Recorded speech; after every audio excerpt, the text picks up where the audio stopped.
பச்சை குருமிளகு நான் ஊர் போகும்போது எடுத்துகிட்டு வந்தது. இங்கே பாருங்கள், இது வச்சு நமக்கு மீன் மசாலா செஞ்சால் செம்ம டேஸ்ட்டாக இருக்கும். ஐலா மத்தி இதில் நல்லாயிருக்கும்.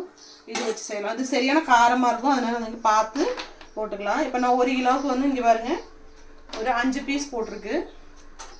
அதுக்கப்புறம் இஞ்சியும் பூண்டு தெரியுதுங்களா, கொஞ்சம் தாராளமாக போட்டோன்னா கொஞ்சம் நல்லாயிருக்கும் மசாலா.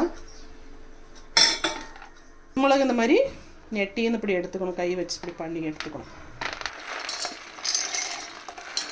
இது மிக்சியில் போட்டுக்கலாம். நான் அது வந்து 1 கிலோ 1.25 கிலோ ஐலா மீனுக்கு தான் அது எடுத்துருக்க அளவு. கொஞ்சம் கூட சேர்த்திக்கலாம். இங்கே பாருங்க, மஞ்சத்தூள். எப்போவுமே நீங்கள் மீன் செய்யும்போது கொஞ்சம் மஞ்சத்தூள் சேர்த்திக்கிங்க.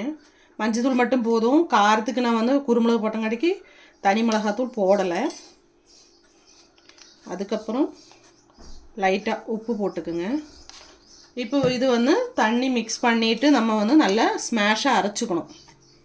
இருங்க, அரைச்சி இங்கே பாருங்க, இந்த மாதிரி இருக்கும். பச்சை பசையோன்னு சூப்பராக இருக்கும். சரியான காரமாக இருக்கும். அஞ்செண்ணெய் போட்டிருக்கு.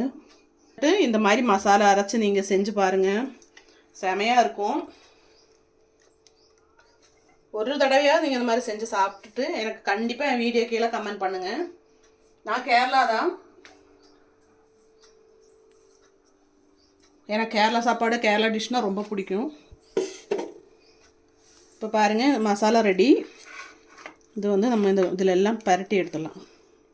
இந்த மாதிரி 2 சைடுமே நம்ம பண்ணிவிட்டு ஒரு அரை மணி நேரம் நம்ம இது ரெஸ்ட் பண்ண வச்சிடணும். நீங்கள் வெளியில் வைக்க வேண்டாம். இது மசாலா பரட்டிட்டு ஃப்ரிட்ஜில் வச்சுக்குங்க.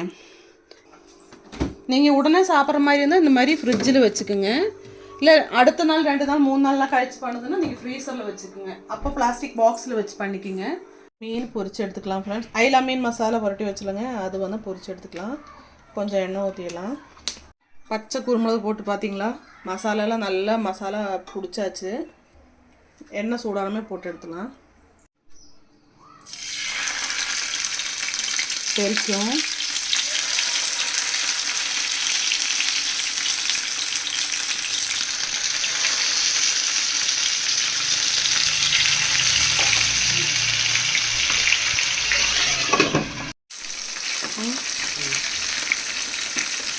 சரியா,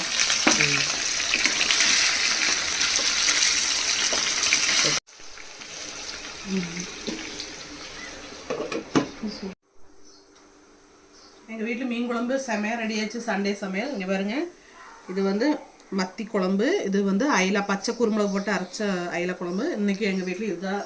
எல்லோரும் வாங்க சாப்பிட்லாம்.